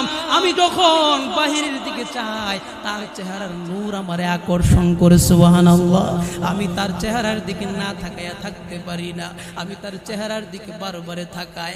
আবার সে যখন আমার দিকে তাকায়, তার চোখটা আমার চোখের মধ্যে পড়ে, তখন আমার কলিজার মধ্যে ভূমিকম্প শুরু হয়ে যায়, আমার কলিজায় কম্পন তৈরি হয়ে যায়।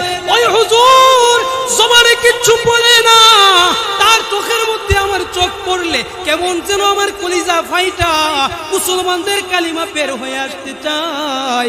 ও মুসলমান, ওই হিন্দু ভদ্রলোক বলে, আমি যদি তার সামনে আরো কিছুক্ষণ বসে থাকতাম, আর তার চেহারার দিকে না তাকায়াও পারি না, তার নূর আমার আকর্ষণ করে, আর চাইলে কালিমা ভিতর থেকে কলিজা ফাইটা বের হয়ে আসে। আর কালিমা যদি পড়ি, তাহলে তো আমার বংশ গোষ্ঠী সব শেষ, বউ বাচ্চা সব শেষ, সমাজ আমাকে প্রত্যাখ্যান করবে। অতএব আমার পরিবার বাঁচানোর জন্য, আমার বাকি জিন্দেগি আমার মা বাবা বউ বাচ্চা নিয়ে বাঁচার জন্য আমাকে হিন্দু থাকতে হবে। আর হিন্দু থাকতে হলে এই হুজুরের সামনে বসা যাবে না, তার সামনে যদি আমি পোড়া ওলিদের চেহারার মধ্যে আসর, মুসাফার মধ্যে আসর, মোনাকার মধ্যে আসর, আর বায়াত হওয়ার আসরের তো কোনো কথাই না। তাকওয়া কি জিনিস আলোচনায় আসতেছে, খেয়াল করো। বাংলাদেশ থেকে আলেমদের এক কাফেলা গিয়েছিল পাকিস্তান। আবরারুল হক সাহেব রহমতুল্লাহি আলাইহির সামনে, আবরারুল হক সাহেব রহমতুল্লাহি আলাইহি ওনার খানকে যাওয়ার পরে ঘোষণা হয়ে গেল, হুজুর অসুস্থ, হুজুরের সাথে আজকে কেউ মুসাফা করবে না। সকল আলেম ওলামা বসে আছে, কেউ মুসাফা করে না। কিন্তু একজন সাধারণ মানুষ যাইয়া বলে, হুজুরের সঙ্গে মুসাফা করব। বলে না, হুজুর অসুস্থ, মুসাফা করা যাবে না। তাইলে তো আরো আগে মুসাফা করতে হবে। বিশৃঙ্খলা শুরু করে দিছে। আবরারুল হক সাহেব তারে ডাইকা কাছে আনছে, তারে কুলের কাছে বসাইয়া বলে, এত বড় বড় আলেম, আমি অসুস্থ হওয়ার কারণে তারা মুসাফা না কইরা বৈশা রইছে। বাংলাদেশ থেকে বড় বড় আলেমরা আসছে, তারাও মুসাফা করে নাই, আমি অসুস্থ বৈশা রইছে। তুমি কেন মানো না? তুমি মুসাফা করার জন্য পাগল হইছো কেন? ওই সহজ সরল মুসলমানটা বলে, 1 বছর আগে আমি আপনার দরবারে আসছি, কারণ আমি নামাজ ঠিক মতো করতে পারতাম না, ফজরের সময় ঘুম ভাঙতো না। ও হুজুর, আমি এই পেরেশানি নিয়ে আপনার দরবারে আসছি। আপনার কাছে আমি মুরিদ হই নাই, আপনার কোনো আলোচনাও নোট করি নাই, শুধুমাত্র আপনার সঙ্গে একবার মুসাফা কইরা আমি চলে গিয়েছিলাম। এই মুসাফার বরকতে আগামী 1 বছর আমার 1 ওয়াক্ত নামাজের তাকবীরে ওলা ছুটে না।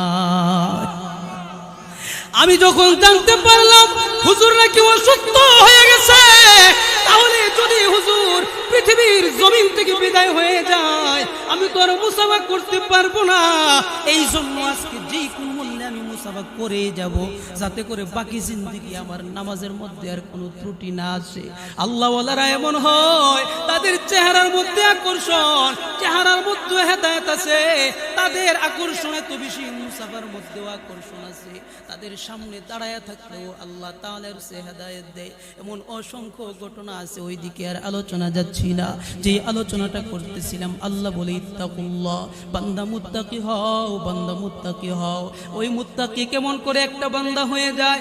জীবনপুর ঘুষ খাইয়া যখন হুজুরের সামনে দাঁড়াইলো, হুজুর যখন বলছে, এই মিয়া, জিন্দেগির সব ঘুষের টাকা ফেরত দেওয়া লাগবে, তোমাকে আমি মুরিদ করব, তাহলে বলে হুজুর আগামীকাল আমি আসি, আমার ঘুষের টাকার হিসাবটা আপনার কাছে নিয়ে আসি।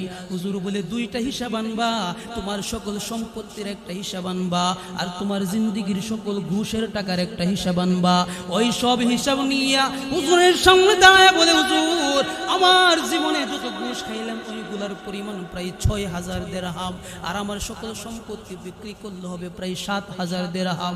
এই হইল যোগ আর বিয়োগ, এখান থেকে মাইনাস করলে হবে মাত্র 1,000 টাকা আমার থাকবে। 1,000 দিরহাম দিয়ে তো বাড়ি ঘরে কিচ্ছু কিনা যাবে না। হুজুর বলে চিন্তা কইরো না, তোমার সকল জমি জমা বিক্রি কইরা টাকাটা আমার হাতে আইনা দাও। আমাদেরকে যদি বলতো মুরিদ হওয়ার জন্য ক্ষেতটা বিচ্ছা টাকাটা আমার কাছে আইনা দাও, এতদিন যে সুদ খাইছো লাভের টাকাটি ফেরত দিমু। ওই ফির সাহেবের কপালও লাত্তি, ফির সাহেবের বাপের কপালও লাত্তি, ফির সাহেবের খানকার হুজুর সেফ ফালায় সিচ্ছা বাইতে বয়ে থাকতে হইলে ফির সাহেব কি আর দুনিয়াত নাই নি? কত ফির সাহেবের দরবার গেল নামাজ সুদা মাফ করে দেয়, তুমি আইছো হেদ বেসায়া আমার সুদের টেয়া ফেরত দেওয়া। গাঙ্গুই রহমতুল্লাহি আলাইহি ওই বান্দার সঙ্গে এমন তাআল্লুক করছে, ওই বান্দা সকল সম্পত্তি বিক্রি কইরা 7,000 দিরহাম হুজুরের হাতে আইনা দিছে। হুজুর বলে তুমি নিজে যাইবা নিজে, এখানে কোনো লজ্জা নাই। তাকওয়া এমন এক জিনিস, তুমি যে অপরাধ করছো অপরাধ বোধ তোমার মধ্যে তৈরি হওয়া দরকার, তোমার দিলের গরমিটা মারা দরকার। ওই আল্লাহর ওলির হুকুমে 6,000 দিরহাম লইয়া বের হয়ে গেছে। লিস্ট অনুযায়ী যেখান থেকে যত খাইছে ফেরত দিছে, কেউ ফেরত নিছে কেউ ফেরত নেয় না। এখান থেকে সামান্য কিছু টাকা ফেরত আসছে, হুজুরের হাতে দিল। হুজুরের হাতে দিয়ে বলে হুজুর আমার পরিবার পরিজন থাকার মতো কোনো বাড়ি নাই ঘর নাই, এই টাকাটাই আমার আছে। হুজুর বলে আল্লাহর উপর ভরসা করো, দিলের মধ্যে তাকওয়া লালন করো। তুমি তোমার বিবির কাছে যাইয়া বিবিরে বুঝাও যে মুসলমানদের দুনিয়া কোনো টার্গেট না, দুনিয়ার সফলতার জন্য মুসলমানরা বাঁচে না, দুনিয়ার সফলতার শান্তির জন্য মুসলমানরা বাঁচে না।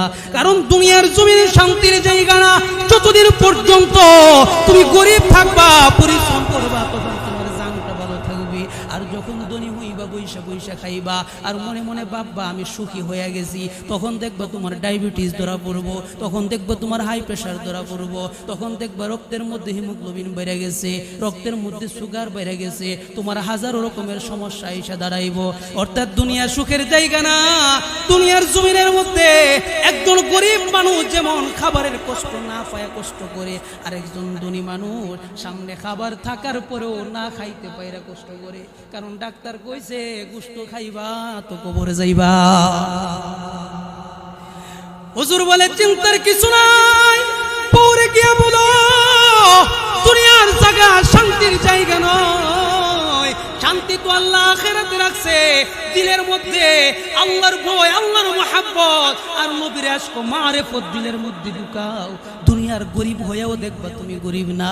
যেই দিলের মধ্যে আল্লাহর ভয় আছে, যেই দিলের মধ্যে তাকওয়া আছে, যেই দিলের মধ্যে নবীর মুহাব্বত আছে, নবীরে ভালোবাসতে যারা পারে, আল্লাহরে ভালোবাসতে যারা পারে, এর থেকে বড় সম্পদ দুনিয়ার জমিনে আর কিচ্ছু লাগে না। হে রাসূল তোমায় ভালোবাসি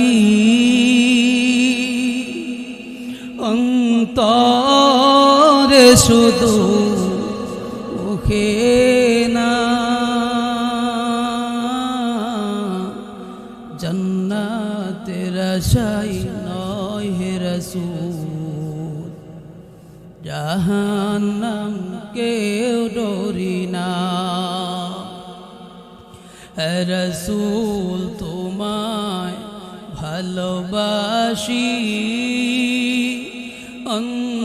অন্তরে শুধু মুখে না, জান্নাতের আশায় নয় হে রাসূল, জাহান্নাম কেউ ডরি না। জান্নাতের আশায় নয় হে রাসূল, জাহান্নাম কেউ ডরি না। তোমায় পাওয়ার আশায়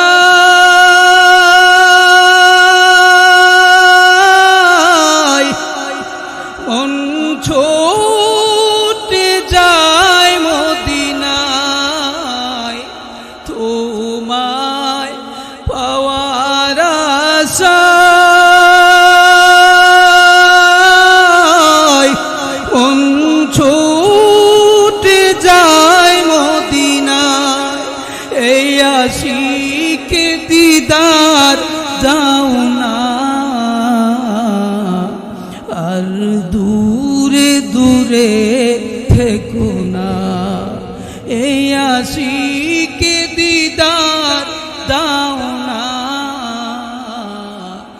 আর দূরে থাকিও না হে রাসূল তোমায় ভালোবাসি অন্তরে শুধু মুখে না জান্নাতের আশায় নয় হে রাসূল জাহান্নাম কেউ ডরি না জান্নাতের আশায় নয় হে রাসূল জাহান্নাম কেউ ডরি না আমার মুসলমান বাবারা ওই পুলিশ অফিসার বাড়িতে যাইয়া বিবির নসিহত করে বিবিরে জীবন ভর তুই তো অনেক সুখ করলি তুই যা চাইলি সব দিলাম হুজুরের দরবারে মুরিদ হইতে যাইয়া হুজুরের নসিহত সই না দুনিয়ার জমিনের সব স্বপ্নরে আমি দাফন করে দিলাম এই দুনিয়ার জমিনে আমার আর কোনো স্বপ্ন নাই হুজুরের জবানে শুনছি আল্লাহ তাআলা নাকি আমাদের জন্য শান্তি জান্নাতে রেখে দিয়েছে জান্নাতে গেলে নাকি শান্তি আছে দুনিয়ার জমিনে আর শান্তির স্বপ্ন দেখিস না রে বিবি এই টাকাগুলা আছে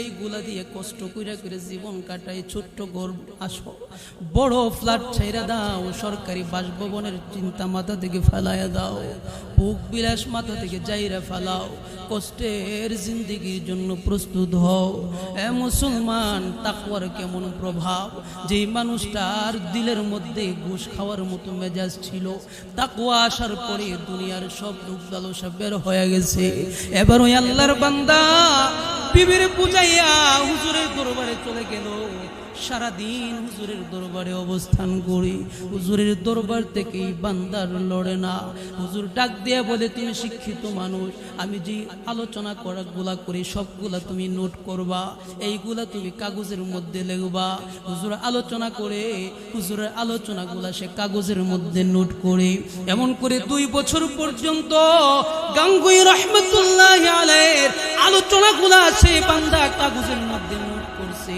নোট করার পরে আবার হুজুর ডাক দিয়ে বলে আসো এইগুলা দিয়ে একটা বই বানাও এই বইগুলা তুমি মার্কেটের মধ্যে ছাইরা দাও ওই বান্দা বলে হুজুর এই বই ছাপানোর জন্য টাকা প্রয়োজন এই টাকা তো আমার কাছে নাই বলে আমি টাকা দিলাম এই টাকা দিয়ে তুমি এইটা বই ছাপাও এই টাকা দিয়া সেই বই ছাপাইলো এই বইগুলা মার্কেটের মধ্যে ছেড়ে দিল মার্কেটের মধ্যে এমন ভাবে মার্কেট পাইলো আর চললো সারা দেশ ব্যাপী এই বই কিনে গাঙ্গুই রহমতুল্লাহি আলাইহির মালফুজাত হুজুরের জবানের ওয়াজ হুজুরের জবানের নসিহত ওই বান্দা এই বই এত পরিমাণে বিক্রি করলো 1 বছর বই বিক্রি কমপ্লিট হওয়ার পরে 1 বাক্স টাকা নিয়ে হুজুরের সামনে হাজির হয়ে বলে হুজুর এই যে 1 বছর বই বিক্রি হয়েছে বইয়ের খরচ রাইখা এই অতিরিক্ত যেই লাভ হয়েছে এই লাভগুলো এই বাক্সের ভিতরে বই রাখছি আপনার টাকা আপনি ফেরত নেন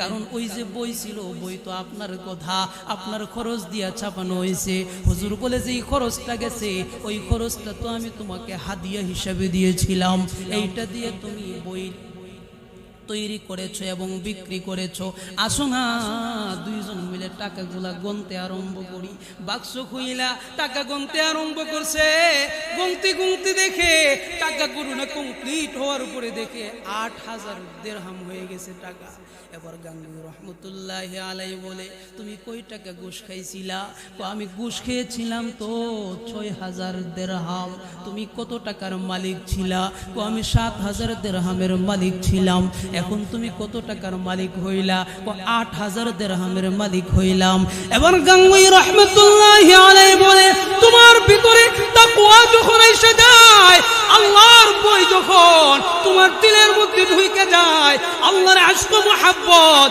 নবীর আশক যখন তোমার দিলে ঢুকে যায় তখন ওই দিলওয়ালারা যদিও সমাজ মনে করে ঠকে গেছে মানুষ মনে করে ক্ষতিগ্রস্ত হইছে দুনিয়ার হিসাব আর আসমানি হিসাব এক নয় দুনিয়ার জমিনের হিসাব হইল তুমি যদি 500 টাকা থেকে 200 টাকা দান করো তাহলে তোমার টাকা কমে গেছে 200 আর বাকি আছে 300 এটা দুনিয়ার হিসাব আর তুমি যদি 1000 টাকা সুদ লাগাও 1 মাস পরে 1100 টাকা তোমার কাছে আসলো দুনিয়ার হিসাব বলে সে 1000 টাকার 1100 করছে সে লাভবান হয়েছে আর 500-র মধ্যে 200 দান কইরা সে ক্ষতিগ্রস্ত হইছে।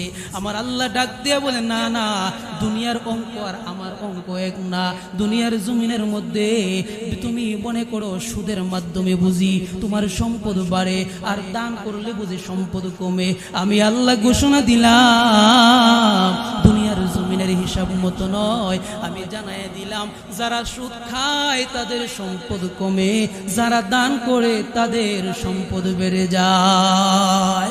এটার বাস্তবতা হলো যে মানুষগুলো সুদ খায় 2 পুরুষ পরে 20 বছর পরে 30 বছর পরে দেখবেন ভিক্ষা করার মতো সুযোগ থাকে না, মোট টাকা নাই পকেটে, কিন্তু ঘুষখোরের পুত শরীরের মধ্যে কুট লাগাই রাখছে। অন্যরা তো অভাবের মধ্যে পুরো খেত লাগায়, তারা খেত লাগানিও যায় তারা না সরম। অন্যরা তো মাটি কাটাই যায়, জমিদারের পুত ও তো আত্মসম্মানের কারণে সে মাটি কাটাইও যাইতে পারে না। একজন গরিব থেকেও বেশি কষ্ট করে। কিন্তু আল্লাহ তাআলা বলে দুনিয়ার জমিনের মধ্যে তুমি দান করবা, সদকা করবা, দুনিয়ার জমিনে আল্লাহ তাআলা তোমার সম্পদ বরকত দিবে। শুধু তাই না, যদি দুনিয়ার জমিনে গরিবও থাকো, আমার আল্লাহ এই দানের বদৌলতে তোমার নিয়ত যত সুন্দর হবে, নিয়ত অনুসারে এই দানের সওয়াব লক্ষ কোটি কোটি গুণে বাড়াইয়া আসরের দিন আল্লাহ ফেরত দেবে। এই জন্য আমাদের দিলে তাকওয়া প্রবেশ করবে, লোভ না। ওই পুলিশ অফিসার এবার হুজুরকে বলে, হুজুর গো, আপনার পরামর্শে আইসা, আপনার অধীনে আইসা যদি ও সাময়িকভাবে গরিব হয়েছিলাম, এখন দিয়ে আগের থেকে ধনী হয়ে গেছি, এই টাকা নিয়া বিবির কাছে যাইয়া বিবিরে বলে, আল্লাহ সম্পদ দিছে, সম্পদ দিয়া সন্তানদের জন্য ক্ষণস্থায়ী দুনিয়ার ছোট্ট একটা বাড়ি আগে ব্যবস্থা কইরা আমরা বাকি টাকা জমা করব না, চলো এই বছর থেকে শুরু করি, প্রতি বছর আমরা হজ করতেই থাকবো। এই হইল তাকওয়ার ফসল। দিনের মধ্যে যখন তাকওয়া আসে, ঘুষখোর বান্দা জীবনের সকল ঘুষের টাকা ফেরত দেয়। দিলের মধ্যে যখন তাকওয়া আসে, তখন তার মধ্যে আর চোখ শরম কাজ করে না, আত্মসম্মান কাজ করে না, খালি একটা জিনিস কাজ করে, আমার আল্লাহ, আমার আল্লাহ, মানুষ কি বলবে এই চিন্তা তার থাকে না, খালি একটা জিনিস, আমার আল্লাহ জানে আমারে মাফ না করে। এইটার নাম হইল তাকওয়া। আমরা আল্লাহ তাআলা বলে, ইয়া আইয়ুহাল্লাযীনা আমানু, হে আমার আদরের ইমানদার বান্দা বান্দীরা, ইত্তাকুল্লাহ, মুত্তাকি হয়ে যাও, দিলের মধ্যে তাকওয়ার জায়গা দেও। এবার বান্দা বলবে, আল্লাহ নামাজ তো পড়তাম চাই পারি না, আল্লাহ ভালো হওয়ার নিয়ত করি হইতে তো পারি না, আল্লাহ আল্লাহর ওলি হওয়ার নিয়ত করছি কেমনে হুমু জানি না। আল্লাহ বলে, আমি মেডিসিন দিয়া যে জায়গা কইয়া দেই, কোন জায়গায় গেলে কি পাইবা, কোনু মাস সাদিকিন। বান্দা তুমি যদি আল্লাহর ওলি হতে চাও, আমার সাদিকিন বান্দা যারা, আল্লাহর ওলি যারা, আল্লাহর ওলিদের সান্নিধ্যে যাও, তাদের সাথে সম্পৃক্ত হও। আল্লাহর ওলির সুহবতে থাকলে আল্লাহ তোমারেও আল্লাহর ওলি বানায়া দিবে। আল্লাহ আল্লাহ গুবগু হরদম বদম, আল্লাহ আল্লাহ গুবগু হরদম বদম, আল্লাহ আল্লাহ গুবগু হর হর কদম। আল্লাহর ওলিদের সুহবত মানুষকে আল্লাহর ওলি বানায়া দেয়। ভারত উপমহাদেশের একজন সকল তরিকার বুজুর্গদের প্রধান বুজুর্গ আল্লাহর ওলি যিনি ছিলেন, হাজী ইমদাদুল্লাহ মুহাজির মক্কি রহমতুল্লাহি আলাইহি। ওই হাজী ইমদাদুল্লাহ মুহাজির মক্কি তিনি গিয়েছিলেন মাদ্রাসা সফরের মধ্যে গিয়া, ওই যে রশিদ আহমদ গাঙ্গুহি লেখাপড়া করে, দেখে সুবহানাল্লাহ, একটা ছাত্র দেখা যা, ওর গলা, ওর কপালের মধ্যে নূর ঝলঝল করতেছে। সব কি জাতের, আমরা কপালের রোজ চাইলে কই, মা এর কপালের আমরা বুঝলে গেছে গা, মাটি ভরে রয়েছে, এর কপালটা বাইটটা, কপালটা উঁচা, কপালটা বেক্কা, আমরা চোখ হইছে এ জাতের, কপালের দোষ বিচারা বের করি। আল্লাহ ওয়ালারা কপাল দেখলে গিয়ে কি দেখে, নূর চমকাইতেছে, নূর চমকাইতেছে। এক শ্রেণীর মানুষ আছে, আল্লাহ হেরার আল্লাহ কি যোগ্যতা দিছে। আমার সাথে একটা ছেলে ছিল এরকম, কোথাও গেলে অটোমেটিক, ভাই মানুষটা গেছে খেয়াল করছো নি, কেরে এর বুকটা ফাঁস ফেটটা সিফা। আচ্ছা আরে কিরে তুমি খেয়াল করছো না হের ফাফড়ি ঠিক বলে মুসা কিরে তোর সমস্যা কি তার একবার নাক কেমন তুই দেওস শেষ পর্যন্ত এর পরিণতি হয়েছে ৭৬টা বৌদিকে বিয়ে করতে না ৭৬টা বৌদিকে বিয়ে করতে না ঘুরতে ঘুরতে ঘুরতে ঘুরতে কারণ হের তো চোখ হয়েছে কি কই এটা অণুবীক্ষণ যন্ত্র ওই যে ঘুরির মেকানিক্সরা দেখবেন যাদের গ্লাস ব্যবহার করে এটা চাইলে সব ছোট ছোট বড় বড় লাগে তাহলে হের সোহের মধ্যে আল্লাহ এটা ফিট করে দিছে যেটা ওই দেহে বড় বড় দিয়ে ছোট ছোট দোষ হের সোহের মধ্যে বড় বড় দোষ হিসেবে ২২টা জায়গা যখন বউ দেখতো বউ দেখতো গেলে নিখুঁত কি মানুষ আছে ৭৬টা বৌদিকে আমার একদিন মনে করছে ভাই টেহা পয়সা এবার কোলা না জান এবার কোলা না এবার একটা দেও বাইর করে যেটা দিবে এইটা বিয়ে করা তো এটা হইলো আমরার শখ আমরা দেখলে মানুষের ত্রুটি দিয়ে আল্লাহ ওয়ালারা কপাল দেখে দেখে কপালের মধ্যে নূর চমকাইতেছে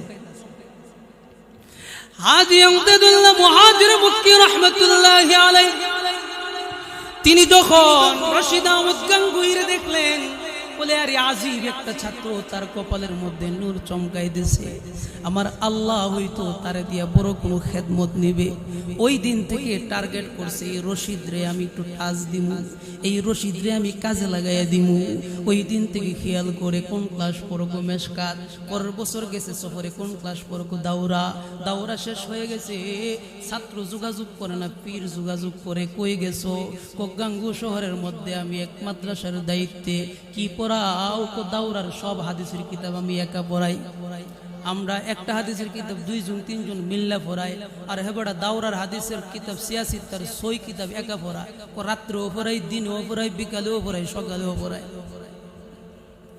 হাজী আমদাদুল্লাহ মুহাজির মক্কি চিঠি লিখছে রশিদ একদিন আমার খানকায় আসো আমার খানকার মধ্যে তোমার দাওয়াত করা হইল একদিন আসবা আল্লাহর ওলির এই দাওয়াত পাইয়া পাল্টা চিঠি লিখছে হুজুর আল্লাহ তো আমার একটা জিম্মাদারি দিছে অনেকগুলা ছাত্ররা হাদিস পড়ান লাগে একদিন যদি আমি অনুপস্থিত থাকি এতগুলা ছাত্রর হক নষ্ট হবে আমি বন্ধ হইলে সুযোগ করে একদিন আপনার সঙ্গে আসব বছর চলে যায় সুযোগ হই না যায় না ওই এলাকার যে কোনো মুরিদ গেলে চিঠি লেখে বলে রশিদ আহমদ গাঙ্গুহির কাছে চিঠিটা নিয়ে পৌঁছাইবা আর বলবা সে যেন আমার কাছে আসে কিন্তু সুযোগ তো হয় না কোনো এক কারণে কোনো একদিন এই এলাকায় এক জরুরতে আসছে আয়েশা বলল আরে হুজুর তো আমারে দেখা করার কথা বলছে আয়েশাই যেহেতু পড়ছি হুজুরের সাথে একটু দেখা করে যায় হাজী আমদাদুল্লাহ মুহাজির মক্কির সঙ্গে সাক্ষাৎ করার পরে হাজী আমদাদুল্লাহ মুহাজির মক্কি রাহমাতুল্লাহি আলাইহি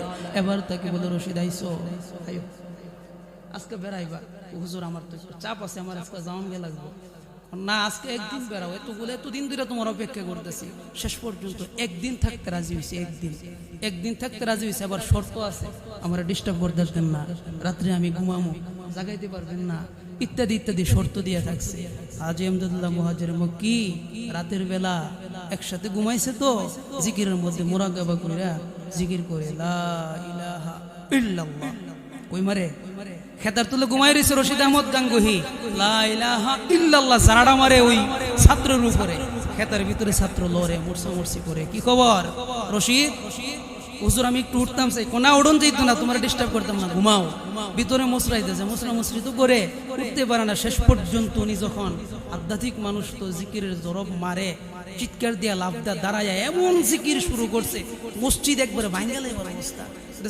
এত জোরে জোরে জিকির করো কেরে হুজুর আমার দিলের মধ্যে এমন আগুন ধরাইয়া দিছেন এই আগুন জিকিরের চিল্লি ছাড়া তো শান্ত হইতেছে না এটা হইল আল্লাহ ওয়ালাদের টাচ সবার কলবের মধ্যে আগুন আছে একজন হক্কানি পীরের কাছে মুরিদ হইবেন এই বারুদের মধ্যে একটু টাচ দিয়ে দিব আগুনটা দূরে গেলে দেখবেন খালি ইবাদত করতেই ভাল লাগে আলোচনা এখানেই রেখে দিই আল্লাহ তাআলা আমাদেরকে এই আয়াতে ১ নম্বর ইমানদারদেরকে আদর করে ডাক দিয়ে শর্ত দিছে মুত্তাকি হও মুত্তাকি কই গেলে হইবা সাদিকিন বান্দাদের সুহবতে গেলে মুত্তাকি হইবা যাচাই কইরা বাছাই কইরা হক্কানি আলেমদের কাছে গিয়ে মুরিদ হইলে আল্লাহ ওয়ালা হওয়া যায় এই কারণে আমরা অভিভাবক শূন্য থাকবো না আমরা কোনো না কোনো হক্কানি পীরের সাথে সম্পর্ক রাখবো তবেই জান্নাতুল ফেরদাউসের মালিক হওয়া যাবে আল্লাহ আমাদেরকে এই মুখতাসার আলোচনার উপর আমল করার সকলকে তৌফিক দান করুক আমিন ওয়া আখিরু দাওয়ানা আলহামদুলিল্লাহি রাব্বিল আলামিন আসসালামু আলাইকুম